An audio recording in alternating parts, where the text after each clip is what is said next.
여러분 지난 주간 동안에 한국에서는요 사망 판정을 받은 한 할아버지께서 정말로 죽었다가 다시 살아나는 그런 기적과 같은 일이 있었습니다. 아마 뉴스를 통해서 많은 분들이 보셨을 것 같아요. 부천의 한 종합병원 응급실에서 중환자실에서 신장 투석을 하시면서 이렇게 입원해 계시던 82세 한 할아버지가 계셨는데요. 지난 화요일이었던 9일 심장이 이제 갑자기 정지하게 된 것입니다. 그래서 의료진들이 달려들어 가지고 이제 응급 심폐소생술을 했지만 결국은 맥박과 호흡 전부 다 돌아오지 않았던 거죠. 그래서 이제 담당 의사가 가족들이 다 모이는 자리에서 이제 모든 수치가 다 0으로 떨어지고 호흡과 맥박이 뜨지 않는 것을 확인한 뒤에 이제 가족들 앞에서 공식적으로 최종 사망 선고를 내리지 않습니까? 그래서 12시 40분에 그렇게 최종 사망 선고를 내리게 된 것입니다. 그래서 1시간쯤 지나가지고 이제 가족들이 장례 절차를 밟아야 하기 때문에 영안실로 시체를 옮겨야 되잖아요. 영안실로 옮기는 과정에서 깜짝 놀라는 것입니다.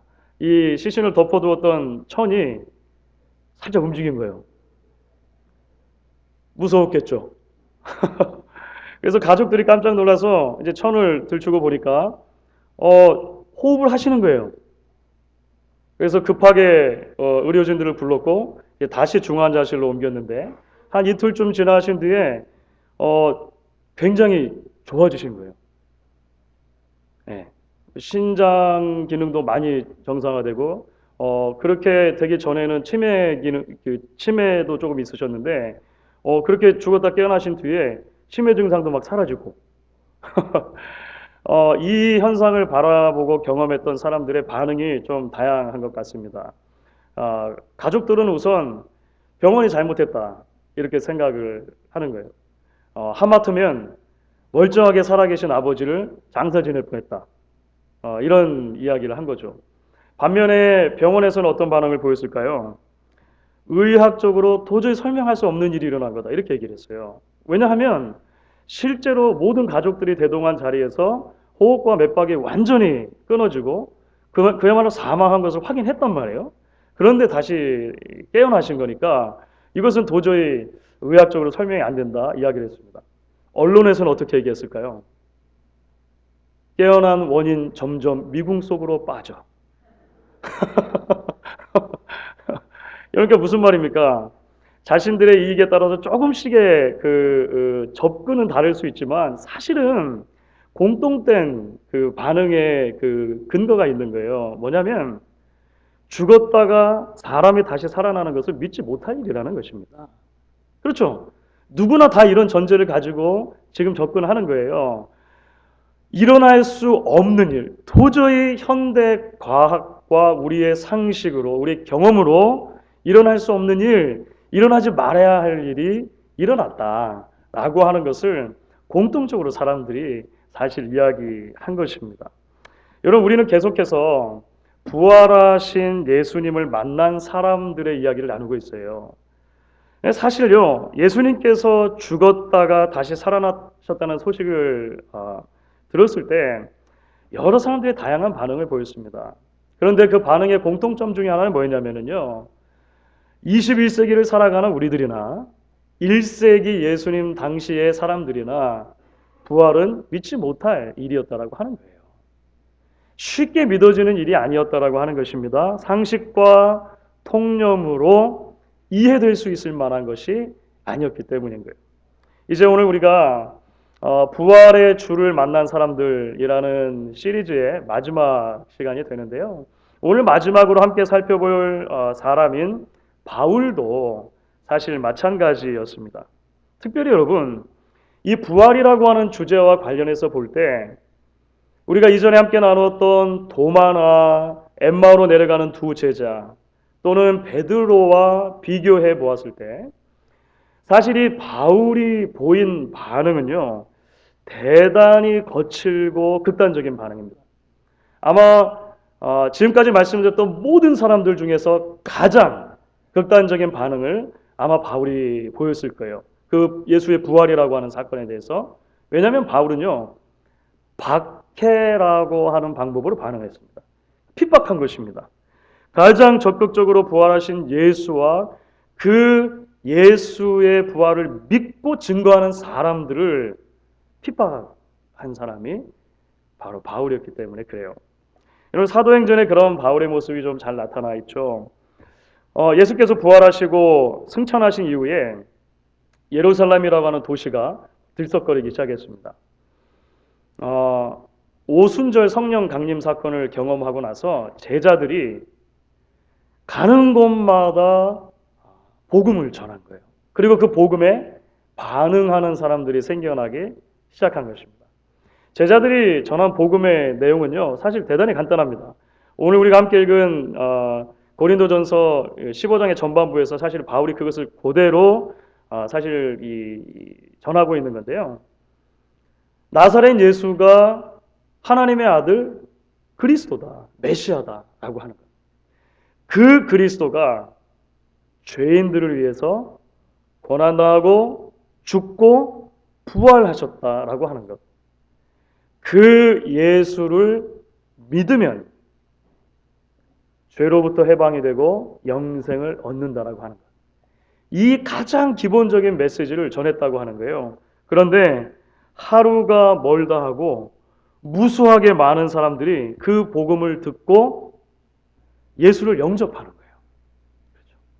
세례를 받고 교회에 찾아오게 된 것입니다. 그런데요, 그렇게 기독교 교회가 소위 탄생하고 폭발적으로 성장해가는 과정을 보면서요, 불편함을 느끼는 사람들이 있었다는 거예요. 사도행전이 기록하는데 유대인들이었습니다. 유대인들. 특별히 유대교의 진리에 더 큰 확신을 가지고 더 큰 열심을 가지고 있는 사람들일수록 그런 불편함이 더 컸겠죠. 그래서 이제 미움으로 나중에는 아주 적극적인 핍박으로, 박해로 이제 그것이 표출되기 시작을 했다고 하는 것입니다. 바울도 그런 유대인들 중에 하나였다라고 하는 거예요. 왜냐하면 당시 바리새파의 거두였던 그 랍비 가말리엘이라고 하는 사람의 제자였고요. 유대교를 향한 종교적인 열심으로 볼 때 너무나도 큰 열심으로 똘똘 뭉쳐 있었던 사람, 그 사람이 바로 바울이기 때문에 그렇습니다.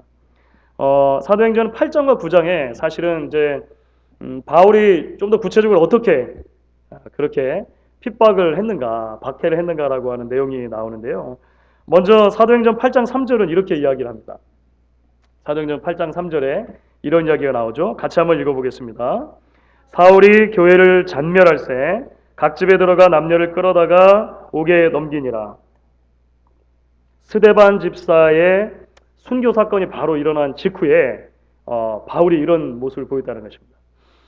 여기서 우리가 평소에는 잘 쓰지 않는 단어 하나를 사용하죠. 잔멸하다라고 하는 단어가 나와요.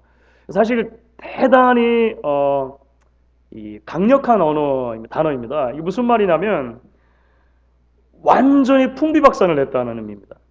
그러니까 초토화시켰다라고 하는 의미예요. 예루살렘 교회를 바울이 가가지고요, 풍비박산을 내버린 것입니다. 완전히 초토화시켜서 사람들을 그렇게 괴롭혔다라고 하는 것이죠. 바울이 얼마나 잔혹하게 예루살렘 교회를 박해했는가, 핍박했는가 그대로 보여주는 단어라고 할 수 있습니다. 바울의 그 열심은 여기서 멈추지 않습니다. 그렇게 바울이 예루살렘 교회를 완전히 풍비박산 냈을 때 이제 예루살렘 교회의 성도들이 뿔뿔이 흩어집니다. 도망을 가요. 그런데 그 도망가는 성도들을 쫓아가는 거 아닙니까? 특별히 아주 멀리 다메섹이라고 하는 곳까지 사람들이 도망을 간 것 같아요. 그런데 그 다메섹이라는 곳까지 쫓아갑니다. 사도행전 9장 1절 2절을 보면 이렇게 그래서 말하는 거예요. 제가 한번 읽어보겠습니다. 사울이 주의 제자들을 대하여 여전히 위협과 살기가 등등하여 대제사장에게 가서 다메섹 여러 회당에 가져갈 공문을 청하니 이는 만일 그 도를 따르는 사람을 만나면 남녀를 막론하고 결박하여 예루살렘으로 잡아오려 함이라. 다메섹은 예루살렘에서 북쪽으로 150마일 정도 떨어져 있는 곳입니다. 대단히 먼 곳이에요. 게다가 경계가 좀 달랐기 때문에 대제사장의 공적인 문서가 없으면 가서 마음껏 활동에 좀 불편한 곳이었습니다. 그래서 대제사장에 가가지고요, 공문서까지 받아가지고 이제 그쪽으로 도망가서 흩어져 있는 것처럼 보이는 그리스도인들 내가 끝까지 쫓아가가지고 박해하겠다, 잡아오겠다, 이렇게 한 것이죠. 바울의 열심이 얼마나 대단했는가 우리가 보게 되는 장면입니다. 그런데 여러분, 성경을 보면 참 놀라운 반전이 여기에 있는 것이죠.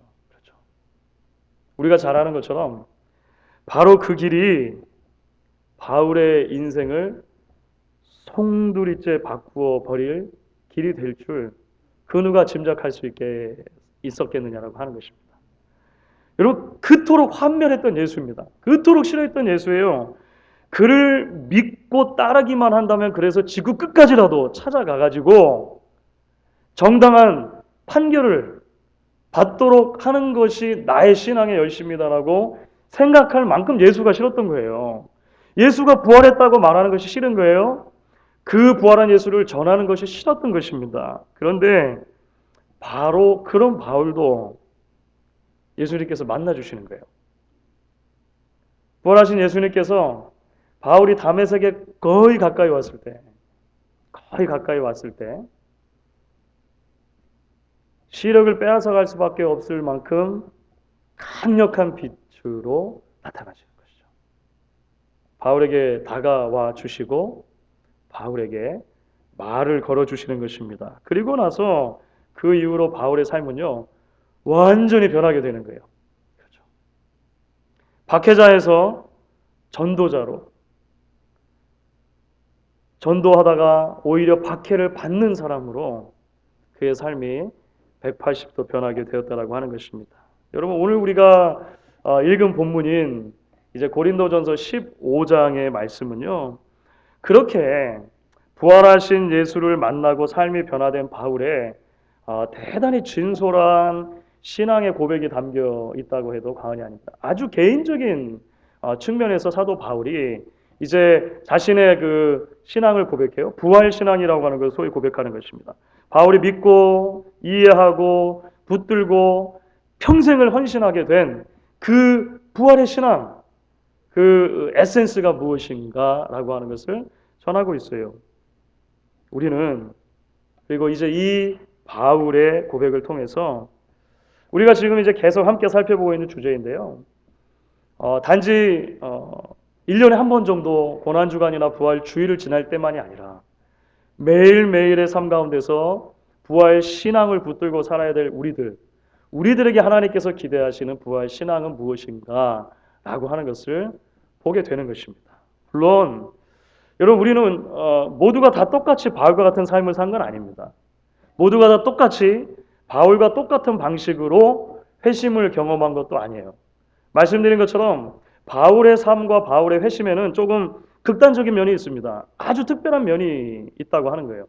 그럼에도 불구하고 우리가 고백하지 않을 수 없는 부분이 있습니다. 그것은 예수님께서 우리 인생 가운데로 다가와 주시고 말씀해 주시기까지, 그래서 우리가 예수의 새 생명으로 거듭나기까지 우리의 삶은 어떻게 이야기를 하려고 해도, 설명하려고 해도 사실 예수의 대적자로 살아온 생애라고 하는 거예요. 이것은 성경이 우리에게 계속해서 강조해 이야기하는 것입니다. 복음을 적대하는 사람들이었다라고 하는 거예요. 크고 작은 정도의 차이는 있을 수 있을 것입니다. 우리는 우리의 존재 자체로, 우리의 삶 전체로 예수를 거부하고 예수를 핍박하는 삶을 살았다고 하는 거예요. 그런데 놀랍게도 하나님께서 저의 삶 가운데로 들어와 주셨습니다. 때로는 폭풍우같이 강력하게 찾아온 것을 경험한 분도 계실 거예요. 때로는 이슬비처럼 내가 언제 젖었는지도 모르게 점차적으로 그런 신앙의 길에 들어서게 된 분들도 있을 것입니다. 때로는 하나님께서 급격하게 우리의 삶을 바꾸기도 하세요. 하루아침에 막 이전에 좋아했던 거 다 끊고 하루아침에 뭐 그런 분들도 계시지 않습니까? 어떤 분들은 천천히 천천히 신앙의 길을 걸어가게 되신 분이 있다는 거예요. 그럼에도 불구하고 우리가 함께 바울의 고백을 통해서 발견하는 것이 있습니다. 바울이 지금 고백하고 있는 부활 신앙이라고 하는 것은 우리 모두가 다 함께 붙들고 걸어가야 할 부활 신앙이라고 하는 거예요. 우리가 매일의 삶 가운데서 예수 그리스도의 죽으심과 부활, 그 안에서 주신 생명으로 살아간다라고 했을 때 함께 기억해야 할 중요한 신앙의 고백들이라고 하는 것이죠. 그렇다면 여러분, 오늘 이제 고린도전서 15장 전체를 통해서 볼 때 바울이 고백하는 부활 신앙의 핵심은 무엇일까요? 저는 이것을 간략하게 두 가지로 설명할 수 있다 생각을 합니다. 첫 번째, 오늘 바울이 아주 개인적인 언어를 담아서 이야기하는 고백인데요. 첫 번째로 바울이 고백하는 것은 이것입니다. 나는 가장 작은 자입니다 라고 하는 고백이에요. 그렇죠. 나는 가장 작은 자입니다. 다메섹으로 가는 길에서 부활하신 예수를 만나고 난 뒤에 시간이 이제 흐르면서 바울은 깨닫게 됐습니다. 자신 이전에 부활하신 예수를 만났던 믿음의 선배들이 엄청나게 많다는 거예요. 엄청나게 많다는 것을 깨달았습니다. 몇 주 전에 말씀드렸던 것처럼 예수님께서 부활하신 다음에 얼마를 이 세상에 더 계셨었죠? 40일 더 계셨다고 말씀드렸잖아요. 그 40일을 있는 동안 예수님께서는 많은 사람들을 만나 주셨습니다. 그리고 나서는 예수님이 승천하셨어요. 하늘로 올라가 버리셨어요. 하나님의 보좌 우편에 그냥 계시는 것입니다. 바울이 부활하신 예수를 만난 시점이 어느 시점일까요? 사실 예수님이 승천하신 다음이에요. 예수님이 이미 승천해 버리셨는데 특별한 방법으로 이 바울을 만나 주신 거예요. 아주 특별한 방법으로 바울에게 다가와 주시고 말을 걸어주셨다는 것입니다. 가장 악랄한 핍박자 중에 한 사람이었잖아요. 그러니 생각할수록 특별한 사랑인 것이죠. 생각할수록 송구스럽고 죄송스러운 마음이 있을 수밖에 없는 것입니다. 그래서 바울이 오늘 이제 이렇게 고백하는데요. 여러분 같이 한번 읽어보겠습니다. 8절 9절 오늘 본문의 8절 9절 말씀 여러분 같이 한번 읽어보도록 하겠습니다. 맨 나중에 만삭되지 못하여 난 자 같은 내게도 보이셨느니라. 나는 사도 중에서 가장 작은 자라. 나는 하나님의 교회를 박해하였으므로 사도라 칭함받기를 감당하지 못할 자니라. 주 안에 사랑하는 여러분, 우리가 정말로 죄인이었음을 인정한다면, 그리고 그 죄인이었던 우리를 하나님께서 예수 그리스도 안에서 어떻게 사랑해 주셨는지를 정말로 깨달았다면 우리는 겸손할 수밖에 없습니다. 그렇죠? 이 공부를 더 많이 해가지고 계속해서 학위를 위해서 이 학문을 닦는 분들이 있습니다. 공부를 하면 할수록 도서관에 가면 갈수록 깨닫는 게 있어요. 내가 모르는 게 왜 이렇게 많나라고 하는 것입니다. 도서관에 가면 수많은 책들이 있지 않습니까? 내가 그렇게 생각하고 그렇게 노력했는데 많은 사람들이 여러 가지 각도에서 이미 생각해 놓은 것을 발견해요. 그래서 정말로 공부를 제대로 해본 사람들은요, 겸손할 수밖에 없습니다. 반드시 그래요. 왜냐하면 오늘 바울이 고백한 것처럼 우리의 신앙적인 측면에서 살펴보았을 때 우리가 겸손할 수밖에 없는 이유는요, 우리는 누구나 다 만삭되지 못하여 난 자 같은 사람이기 때문에 그렇습니다. 여러분 여기 앉아 계신 분들 중에 바울보다 조금 먼저 예수 믿은 분 계십니까? 나는 바울보다는 조금 먼저 예수를 믿은 것 같다. 아무도 없어요. 아무도 없습니다. 바울이 뭐라고 했냐면 내가 맨 마지막에 예수를 만난 것 같다. 나는 정말 작은 자 중에 작은 자다. 이야기를 했습니다. 그렇다면 여러분 하물며 우리는 어떻겠습니까? 그런데 우리는 종종 이런 안타까운 이야기를 듣게 돼요. 어떤 분은 전도사 시절에 정말 겸손하고 성실하게 교회에 다녀 섬기셨는데 목사가 되고 나서 많이 변했더라고요. 뭐 이런 얘기 있지 않습니까? 어떤 분은 안수 집사님 시절에 그렇지 않았는데 장로가 되시고 나더니 그만 고개가 뻣뻣해지고 섬김을 받기만 원하더라고요. 저희 교회에서는 전혀 그런 일이 없잖아요. 그러니까 제가 이게 뭐 자연스럽게 말씀을 드릴 수가 있는 겁니다. 제가 실제로 아는 한 분이 있습니다. 목사님이신데 식당에서 식사를 하다가 내가 아는 우리 성도님들이 들어오셔도 누가 들어오시든지 간에 나는 절대로 일어나서 먼저 인사하지 않는다. 라고 생각하고 실천하는 목사님이 계세요. 아무리 연세가 많으신 어르신들이 들어오셔도 나는 절대 먼저 그분이 인사할 때까지 자리 지킨다. 왜 그러냐 물어봤더니 나는 목사고 그분들은 평신도니까 라고 이야기하는 거예요. 놀랍게도 그분이 2세 영어권 2세 목사님인데 그런 얘기를 해요. 저한테 나중에 누구냐 물어보지 마세요. 이 지역에 없어요. 이 지역에 없는데 사랑하는 여러분, 바울이 자기 자신을 나는 작은 자 중에 작은 자입니다 이렇게 얘기하잖아요. 이런 바울이 남들보다 정말 못났기 때문에 열등감에 빠져서 이런 얘기를 하는 것일까요? 그럴 수 있잖아요. 남들보다 나는 공부도 더 많이 못했습니다. 더 성공하지 못했습니다. 외모도 좀 출중하지 못합니다. 그런 열등감이 있어서 나는 사도 중에 가장 작은 자입니다. 연약한 자입니다. 이야기할 수 있는 거잖아요. 이 바울이 정말로 그래서 그렇게 고백했다고 생각하십니까? 아니죠. 우리가 아는 것처럼 사실 바울은요. 세상의 기준으로 보면 자랑할 것이 너무 많은 사람들이었습니다. 사실 세상의 기준으로 보면 바울은요. 갈릴리 출신의 시골 사람들 여러 대다수 제자들보다 훨씬 더 자랑할 것이 많은 사람이에요. 우리가 잘 아는 빌립보서 3장 5절 6절에서 바울이 그래서 이렇게까지 이야기한 적이 있지 않습니까?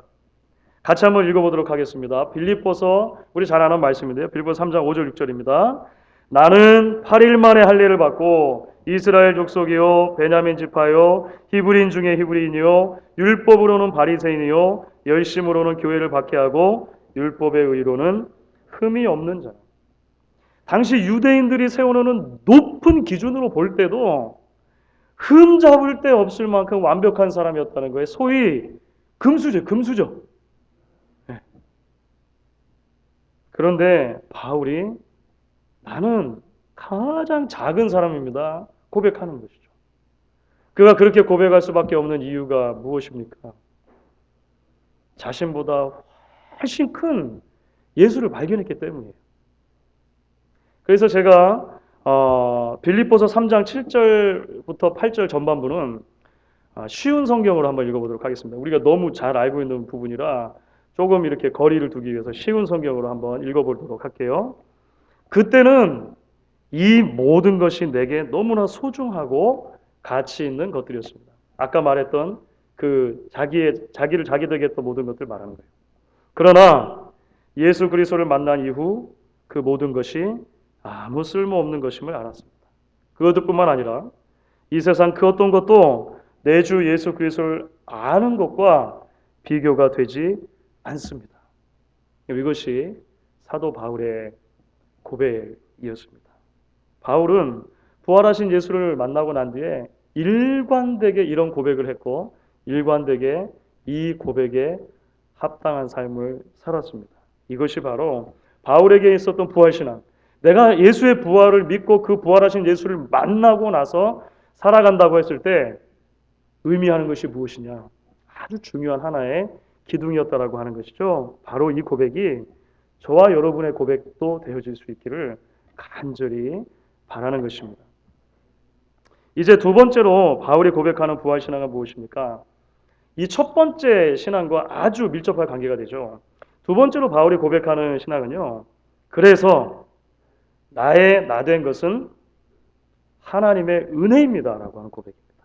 그렇죠? 내가 가진 수많은 것들이 어느 날 작게 보이기 시작한 것입니다.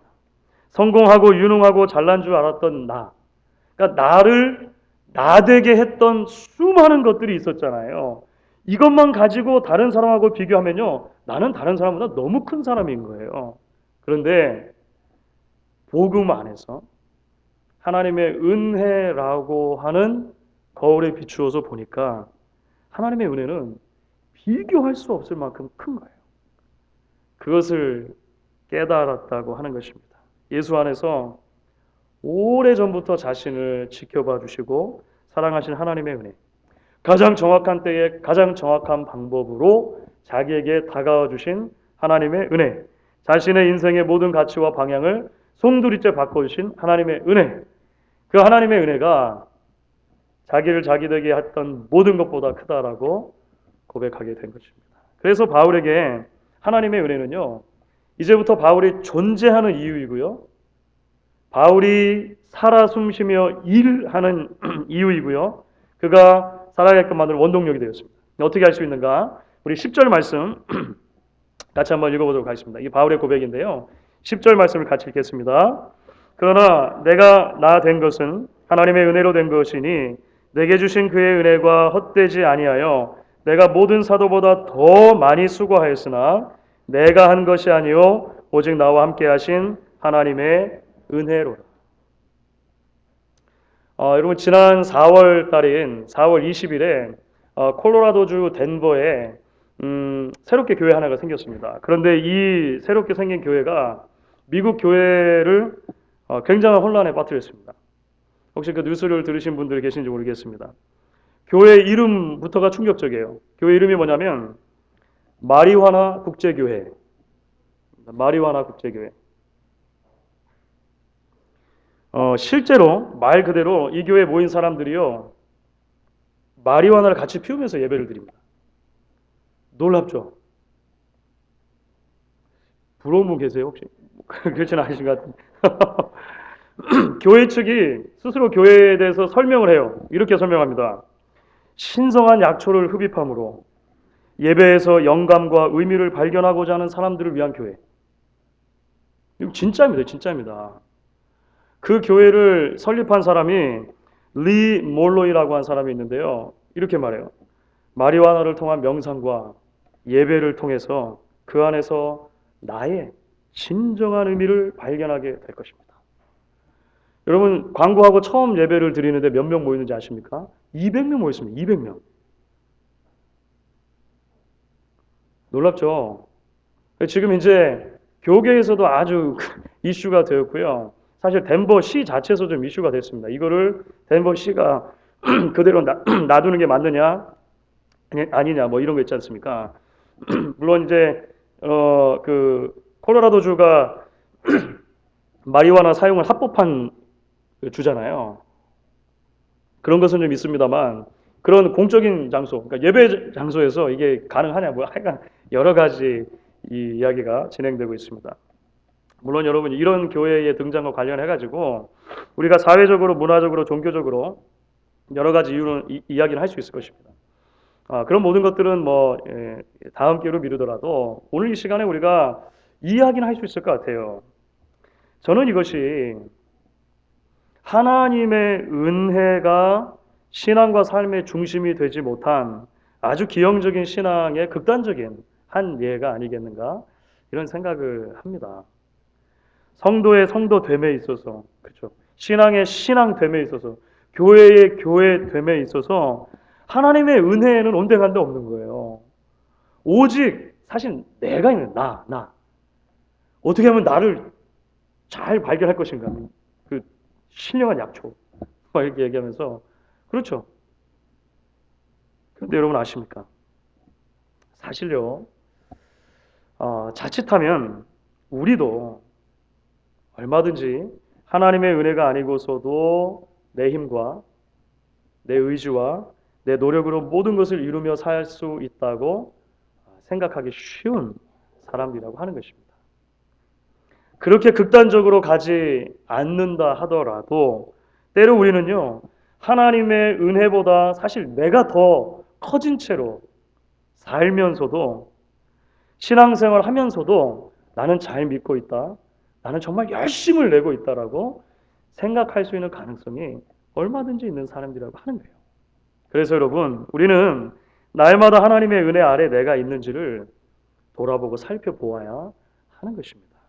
나의 나 된 것은 하나님의 은혜로 된 것이다 고백하는 것은 무엇을 말합니까? 날마다 나를 채워주시는 하나님의 은혜면 됐다라고 고백하는 거예요. 그 하나님의 은혜가 날마다 있어야만 내가 살겠다고 말하는 것입니다. 그 하나님의 은혜가 나를 위로해 주지 않으면 내가 할 수 있는 일은 없습니다. 그렇게 하나님 앞에 고백하는 것입니다. 여러분 말씀을 마무리하도록 하겠습니다. 사랑하는 여러분, 이제 오늘로 해가지고 우리가 부활주일 이후로 계속해서 살펴보았던 부활의 주를 만난 사람들이라는 시리즈 설교를 이제 마무리하게 됩니다. 우리 모두는 때로 도마와 같이 의심 어린 눈길로 또 때로는 엠마오로 내려가는 제자들과 같이 절망과 슬픔에 가득 찬 채로 부활하신 주님을 바라보게 될지 모르겠습니다. 때로는 베드로와 같이 부끄러움과 자괴감을 가지고 또 때로는 바울과 같이 적대적인 마음과 자세를 가지고 부활하신 예수님으로부터 멀어지고 있는지 모르겠습니다. 하지만 여러분, 우리가 지난 시리즈 전체를 통해 그리고 오늘 특별히 바울의 이야기를 통해 볼 때 발견하는 것은 무엇입니까? 하나님께서 그 예수 그리스도 안에서 저와 여러분을 여전히 사랑하고 붙들어주고 계시다라고 하는 것입니다. 여전히 우리를 불러주기 원하신다라고 하는 것이죠. 예수님의 고난과 죽음과 부활이 복음의 핵심인 만큼 복음은 우리에게 매일의 삶에서 이제 그 부활 신앙을 붙들고 살라고 하는 것입니다. 보배이신 예수님, 내가 깨닫고 나니 이제 발견했습니다. 나는 정말로 작은 자입니다. 고백하는 것이죠.